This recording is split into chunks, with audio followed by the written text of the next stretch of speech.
sais, moi, je suis déjà pas fan de Big Lebowski. Hein. Ah oui, c'est vrai, t'es un connard, j'avais oublié.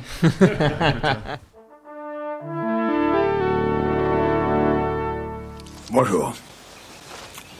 C'est moi Orson Welles. J'aime pas trop les voleurs et les fils de pute. Salut, c'est Nos Ciné, votre rendez-vous hebdo avec le cinéma qui cette semaine remonte le temps jusqu'aux heures glorieuses de l'Hollywood des années 50, celui que mettent en scène les redoutables frères Coen dans leur nouveau film Ave César avec un ensemble cast de pure folie et leur inimitable sens du rythme, l'occasion de nous replonger rapidement, trop rapidement sans doute, dans leur épaisse et passionnante filmographie. On ne parlera pas de tout, mais on fera de notre mieux pour en causer autour de la table ici autant qu'un duo là aussi, même s'ils ne sont pas frères, quoique je ne sais pas. Yannick Dahan, salut Yannick. Salut. Et Stéphane Moïsaki, salut Stéphane. Salut Thomas. Allez, c'est Nos Ciné épisode 40 et c'est parti.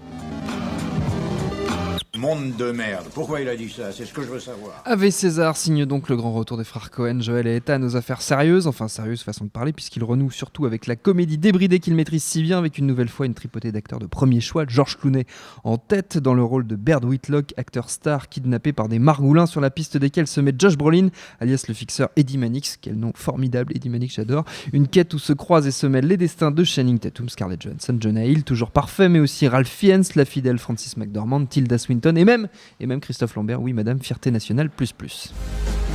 I'd like to know what the hell is going on here.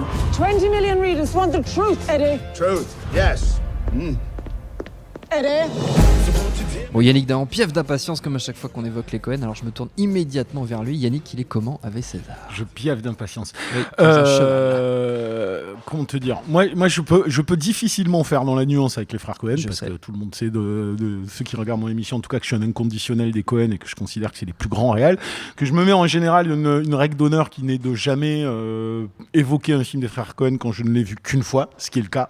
Donc ce sera vraiment une réaction à chaud, et c'est toujours difficile parce que chez les Coen il y a toujours 1000 niveaux de lecture, et ce qui m'intéresse n'est jamais fondamentalement le premier. Donc c'est vrai que quand on le voit et qu'on parle, comme tu dis, de comédie débridée, moi quand je regarde un film des Coen, je l'inscris toujours dans la réflexion que je peux avoir sur toute leur filmographie et les thèmes qu'ils abordent et leur façon d'appréhender la condition humaine à travers des genres très ancrés dans le cinéma américain. Donc c'est toujours très difficile pour moi de détricoter à une première vision un film des frères Coen. En termes de ressenti, moi je trouve toujours ça aussi brillantissime que la plupart des précédents. La première chose qui m'a sauté aux yeux, après on rentrera dans différentes digressions sur les Coen, mais la première chose qui m'a frappé, c'est que pour moi il y a, alors je vais pas appeler ça un retour en arrière, parce que pour moi c'est pas un retour en arrière, mais c'est revenir au cinéma que moi je considère être le cinéma des Coen pré-True Grit. C'est-à-dire que quand j'ai vu True Grit, ça a été un choc pour moi qui avait beaucoup réfléchi sur les frères Coen, beaucoup écrit sur les frères Coen. C'était un choc parce que c'était la première fois que je ressentais une volonté assumée, entre guillemets, même si le final est toujours désenchanté, mais de s'effacer derrière une émotion. Oui. C'est-à-dire c'était la première fois qu'il y avait vraiment une forme de premier degré à certains moments dans True Grit qui faisait que j'avais les poils qui se hérissaient sur les bras, chose qui n'existait pas avant parce que les frères Coen avaient une volonté claire de toujours poser une espèce de distance intellectuelle et cérébrale à leur film, même si tu pouvais éprouver moult autres émotions, mais ça a toujours été pour moi des réals qui m'ont stimulé intellectuellement de manière très très forte, même si j'étais pas des fois capable de comprendre où ils voulaient en venir, ça me tournait le cerveau.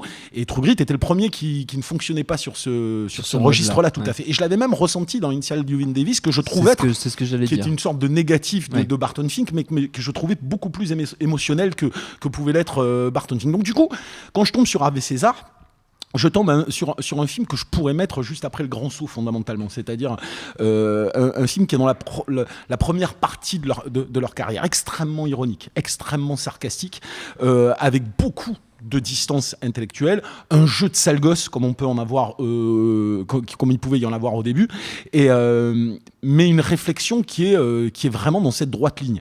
Ce qui est assez frappant, et on en reparlera après, mais ce qui est assez frappant sur tous les premiers films des frères Coen, c'est qu'il y a une peinture de l'Amérique qui est évidente, mais c'est pas une peinture de l'Amérique.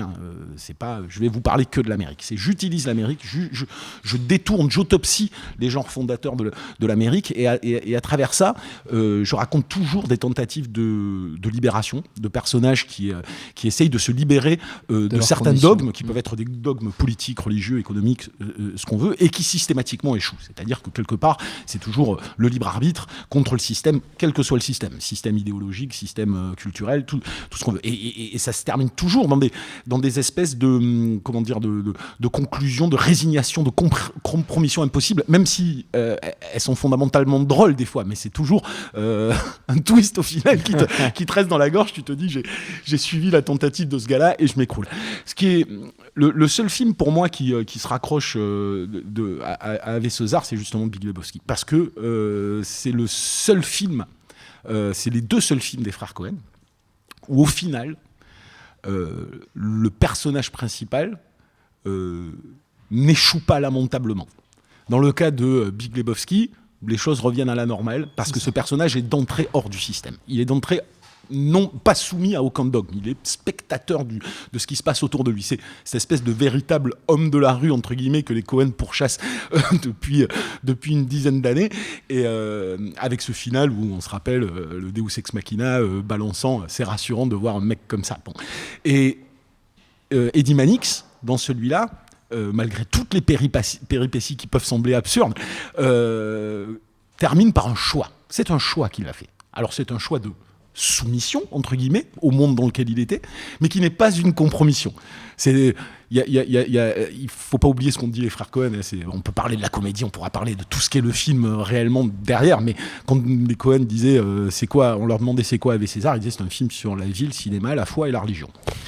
Pour moi, c'est exactement ça. Donc voilà, le film commence d'ailleurs avec Eddie Mannix dans un confessionnal, si tu veux, et il se termine avec les frères Coen qui sont symboliquement, très clairement montrés comme des dieux. Donc c'est ça qui est évident. Ils sont les dieux du film, en l'occurrence, dans la logique de comment dire, Ave César. Voilà. C'est que en gros, ils sont la construction. Moi, le problème, moi j'ai un souci avec le film et j'ai un souci avec les Coen quand ils font de la comédie depuis Big Lebowski en fait. Moi je vais un peu jeter un pavé dans la mare. J'aime pas trop Big Lebowski. Ça c'est incompréhensible. Non, moi je le comprends en fait sous un angle très simple. Hein. C'est-à-dire que pour moi jusque là les frères Coen c'est la précision absolue. C'est-à-dire en termes de cinéma et la nouveauté. Quand je vois un film comme Big Lebowski, je trouve ça un peu lâche. Alors, on peut Yannick me contredira probablement, l'analyser sous plein d'angles en fait. Mais le problème, c'est que l'angle comique, pour moi, ne fonctionne quasiment jamais dans Big Lebowski, et il ne fonctionne pas dans Burn After Reading, et il ne fonctionne pas dans celui-là, en l'occurrence, dans Ave César. C'est pas très grave. On peut retrouver. En fait, le problème moi que j'ai avec ces films-là, et notamment sur celui-là, par exemple, ou Burn After Reading. Qui sont pour moi plus jumeaux en termes de confection. Je parle pas en termes de thématique forcément, mais en termes de confection. C'est que c'est des films en fait de cinéphiles. C'est de la cinéphilie des frères Coen qui s'affiche dans ces films-là. En l'occurrence, on détourne le cinéma d'espionnage, comme dans Lady Killers par exemple, ils détournaient les films des studios Ealing des années 50-60. Dans celui-là, on détourne tous les genres hollywoodiens par excellence, c'est-à-dire ceux de la grande époque. Donc, t'as les comédies musicales, t'as le western, t'as tous ces films-là en fait, et les grands drames sociaux, enfin pas sociaux, mais sociaux, mais enfin je veux dire voilà, classe à la Audrey Hepburn, et tous ces films-là en fait sont détournés et ce qui moi me pose problème là-dedans, c'est que pour moi c'est des novateurs en fait les frères Coen. C'est des gens qui sont, enfin c'est comme ça que je les ai toujours perçus depuis que je les suis en fait, c'est-à-dire depuis la première fois que j'ai vu Arizona Junior à l'époque en 88-89 quoi, en vidéo, et j'ai toujours trouvé incroyable en fait que les types puissent se réinventer à chaque fois avec chaque nouveau film et réinventer ces gens-là complètement. Là en l'occurrence je trouve que justement depuis Big Lebowski ils ont un peu arrêté de faire ça dans les comédies. Dans leurs drames, ils sont passionnants, ils ont cette même précision, cette même façon de fonctionner au cordeau, quoi, où tout a un sens. Là, en l'occurrence, quand je regarde ce film-là, j'ai beau être amusé, par exemple, par le personnage de Scarlett Johansson, j'ai du mal à comprendre à quoi il sert vraiment dans l'intrigue, et en fait, en quoi on pourrait pas l'enlever finalement de tout ce que le personnage d'Eddie Mannix traverse, au-delà du fait qu'il y ait une péripétie supplémentaire pour le convaincre, en fait, de rester dans ce boulot qu'il fait, en fait. Donc voilà. Donc il y a plein de trucs lâches comme ça où je me dis bon, cette rythmique parfaite, cette mise en scène parfaite auxquelles les frères Coen m'ont habitué, y compris dans des effets hyper grossiers. Moi je me rappelle à l'époque de Blood Simple, la première fois que la caméra passait sur le bar au-dessus du poivreau, je me suis dit comment ils vont faire pour traverser cet obstacle. Ils le faisaient, ça fonctionnait parfaitement. T'avais pas du tout. Voilà. C'est probablement la distanciation dont parle Yannick à la base sur ce type de sujet de polar. Là, je trouve qu'en fait, il y a plein d'effets qui, tombent un peu à côté de la plaque. C'est sympa d'avoir des caméos, c'est sympa d'avoir Christophe Lambert, c'est sympa d'avoir tous ces trucs-là, d'avoir voilà. Mais mais c'est je trouve ça un peu, je sais pas. Moi, j'ai du mal à savoir où ils veulent en venir, comme quand par exemple à l'époque de Burn After Reading, je savais pas trop où ils voulaient en venir au final. Je mettrais pas du tout les deux films sur le même plan, mais Yannick. Oui, mais je comprends ce qu'il veut dire. D'autant qu'en plus sur Ave César, il y a énormément de gimmicks déjà présents dans énormément de films des frères Coen, une sorte de compile de gimmicks qui était un peu séparés les uns des autres dans les autres films. Bon, sur plusieurs aspects de ce que dit Stéphane, le détournement, de toute façon, c'est même pas du détournement pour moi, c'est le fondement de leur cinoche, c'est une autopsie des gens, c'est-à-dire on reprend des gens. Bon, c'est vrai que celui-là en particulier a ce côté, encore une fois, compile de gens à investir, mais pas tant que ça en réalité. Je vais pas rentrer sur des explications, des analyses, parce que comme je l'ai dit, moi, il me faut toujours plusieurs visions et j'y trouve toujours une consistance énorme, même sur des films où des fois je me dis cette scène je la comprends pas et quand je recreuse un petit peu à l'intérieur, je vois où ils ont voulu en venir. En ce qui concerne l'humour, c'est très particulier parce que là-dedans, effectivement, on a un mélange. Par moments, on a du slapstick, par moments, on a du screwball, par moments, on a différents types d'humour qui sont brassés, qui sont encore de l'humour extrêmement référentiel à travers cette cinéphilie. Mais la cinéphilie chez les Coen, c'est pas comme chez Tarantino ou chez d'autres. Elle ne sert pas à traduire leur passion d'un genre ou pas. C'est leur culture. Ce n'est pas le sujet.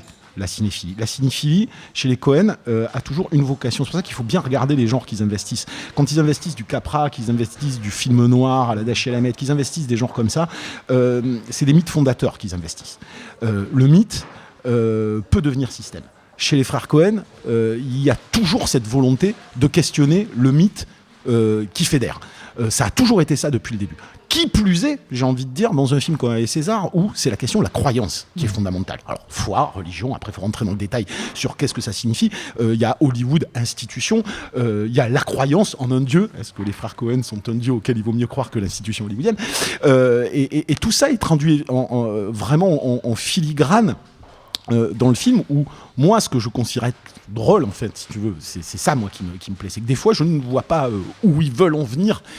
Et il arrive toujours un moment où tous les éléments épars s'imbriquent et forment quelque chose d'extrêmement consistant pour moi, sur lequel il me faut du temps pour en arriver à comprendre ce qu'il veut dire. Mais je finis là-dessus, après on peut en recommencer. Mais quand je prends un peu de recul sur Ave César, je me dis de quoi ça me parle en fait.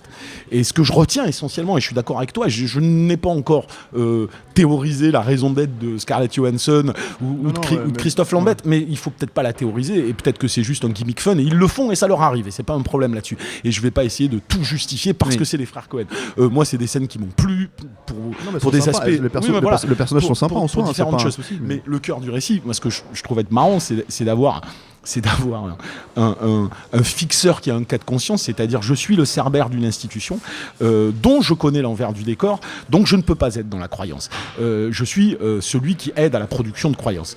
Je me retrouve face au kidnapping d'un acteur peu teubé, mais qui est donc l'incarnation de cette croyance-là véhiculée, qui se fait kidnapper par des putains de scénaristes communistes et qui va avoir une espèce de révélation vis-à-vis du discours anticapitaliste, anti-système de ces communistes, qui est exactement le même que son personnage de général romain qui découvre le message de Jésus. Je pense que le plus grand gag là-dedans, c'est quand même d'aller chercher Georges Clooney pour jouer ce rôle-là. Exactement. Mais ce que je veux dire, ce parallèle du film dans le film, mais cette mise en parallèle, si tu veux, de ces deux révélations, moi, il suffit à me filer une banane incommensurable quand je vois Clooney devant les scénaristes communistes en train d'écouter. Il faut quand même pas oublier le sens, il y est, il faut quand même pas rêver. Je veux dire, quand t'as ce mec-là qui tout d'un coup, c'est un faux kidnapping, enfin entre guillemets, mais quand il se barre de ce kidnapping où il est rien arrivé, si ce n'est qu'il a découvert la lueur venue de l'Est et qu'il débarque dans le bureau d'Eddie Mannix et que l'autre lui dit où est-ce que t'étais, il fait mais tu sais qu'on est un système tyrannique qui conditionnons les gens et tout ça et que Mannix lui file 2 paires de baffes en lui disant écoute, tu vas devenir une star, tu vas là-bas et tu fais rêver les gens. tout y est, tu vois. C'est un outil. Hein ? C'est un outil en gros, c'est ce qu'il lui dit. Oui, soit une star act. Voilà. Donc quand je disais que c'était en retour entre guillemets en arrière, c'est que autant il y avait des personnages dans True Grit, dans Inside Llewyn Davis, ce que j'appelle moi des personnages organiques, charnels, qui ont une émotion, qui ont des émotions dans lesquelles on se reconnaît. Autant les précédents films sont souvent les personnages sont des allégories, sont souvent des symboles. Dans celui-là, c'est complètement ça. Moi, je vais avoir besoin de temps pour le digérer, tu vois. Mais j'y ai pris de nouveau un plaisir de stimulation intellectuelle comme je l'avais pas ressenti depuis Barton Fink, tu vois. Après moi, le détail sur lequel j'insistais plus à la base avant que tu partes dans tout ça, c'est que en gros, si tu veux, les genres dont tu parles, le fait qu'ils investissent tous ces genres-là parce que c'est leur propre culture et c'est la façon dont ils ont grandi, la façon dont ils régurgitent ça, c'est une chose. Mais le truc, c'est quand tu regardes Arizona Junior, Miller's Crossing par exemple, tu le sais que c'est un film de gangster, mais quand tu regardes Arizona Junior par exemple, ça a beau être une screwball comédie, tu reconnais absolument aucune screwball comédie. Je veux dire, chez Capra, quand tu dis qu'ils reprennent Capra, le Grand Saut, il y a aucune, enfin le Grand Saut c'est filmé d'une manière que Capra n'a jamais filmé en fait. Oui, là c'est moins évident justement, je trouve depuis Big Lebowski en fait, depuis leur comédie, je les trouve beaucoup plus légères. Je mets une exception un petit peu sur O Brother que j'aime beaucoup. Pour d'autres raisons aussi, et puis surtout cette façon de réinterpréter l'Odyssée. Mais le truc, c'est que toute cette précision de mise en scène qu'ils avaient auparavant, moi je la trouve vraiment à un moment donné un peu lourdée, et puis plus très inventive en fait. Encore une fois, au regard des frères Cohen, hein, pas. Je comprends ce que tu dis. C'est quelque chose que moi j'avais remarqué aussi. Mais alors j'y avais donné mon interprétation à moi, et qui est très liée à ce que je te dis par rapport à l'émotion et tout ça. Faut voir la carrière de ces mecs. C'est quand même des mecs qui ont effectivement, au-delà de tout ce que je peux y dire en termes thématiques et d'investissement de genre, étaient au départ des jeunes réalisateurs qui voulaient exister, donc qui ont rué dans les brancards. Arizona Junior est très sous influence Sam Raimi, faut pas se leurrer. Il y a énormément d'emprunts mutuels au début de leur carrière, mais je le dis pas pour ça, je le dis c'est qu'il y a une espèce de concours à la reconnaissance du talent de metteur en scène.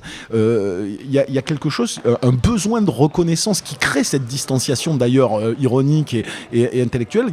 Moi j'ai ressenti toujours chez les Coen un besoin de prouver, de regarder comme on est inventif, brillant, jusqu'à Barton Fink aussi, où tu as des mouvements de caméra assez étonnants et tout ce que tu veux, et où par la suite, une fois que cette espèce de reconnaissance était actée...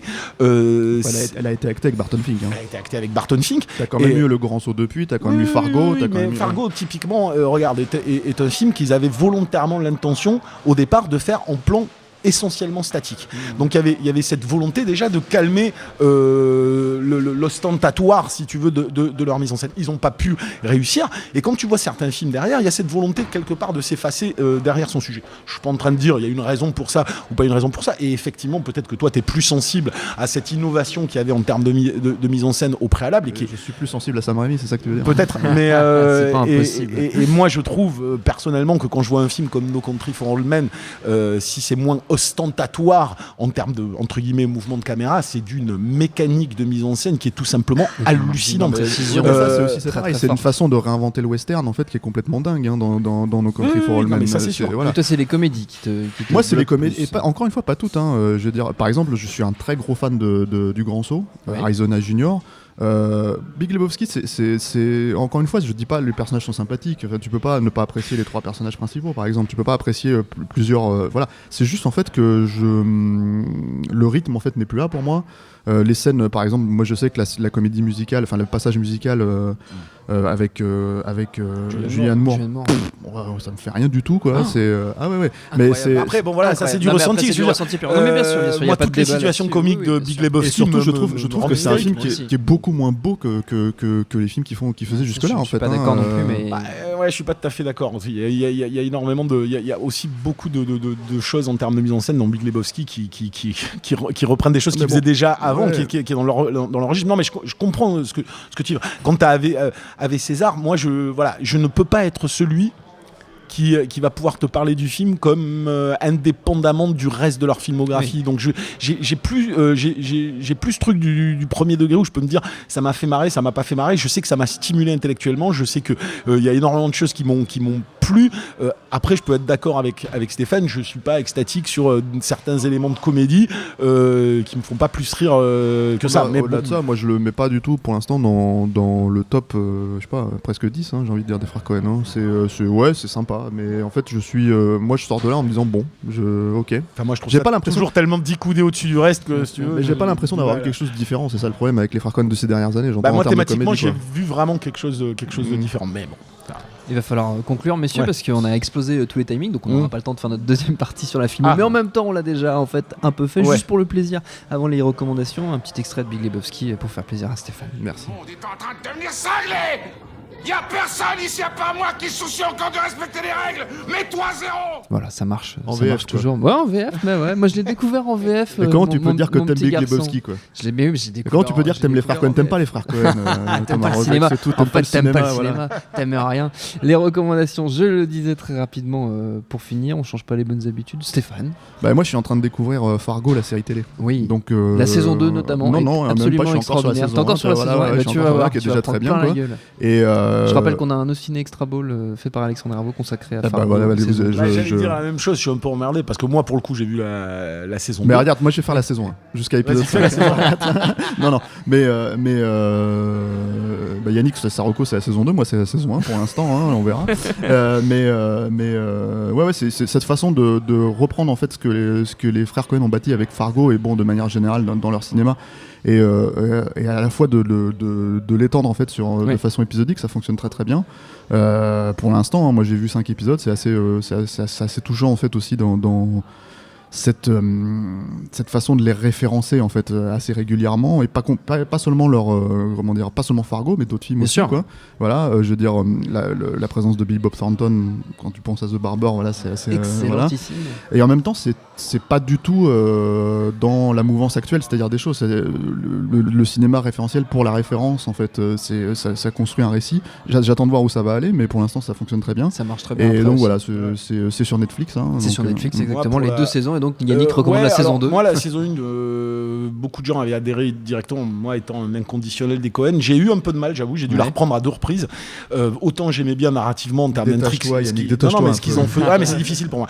Mais j'aimais bien la façon dont ils amenaient le récit dans une autre direction. Après j'étais emmerdé parce qu'il y avait des personnages, il y avait des situations où je trouvais que c'était vraiment des mecs qui essayaient de faire du Cohen sans y arriver. Je parle en particulier des 2 espèces de tueurs bizarres qui arrivent à un moment donné que je trouve naze et que j'ai jamais aimé dans ce truc là. Et non mais ça m'a fait lâcher. J'ai repris parce que tout le monde m'a dit la saison 2 elle est mortelle et tout ce que tu veux, et ce qui est réellement ultra bluffant dans la saison 2, c'est comment ces mecs-là qui ont fait une œuvre complètement sous influence, avec une espèce de respect déférent qui fait que on essaye de toujours tout raccorder, de rendre un hommage aux Cohen en permanence. Ils se libèrent totalement des frères Cohen à tout niveau. Ils explosent tout, ils font leur truc. Ça part dans des directions d'une audace qu'on n'imaginerait jamais en France, mais c'est hallucinant tellement c'est bien construit, bien joué, tout ce que tu veux.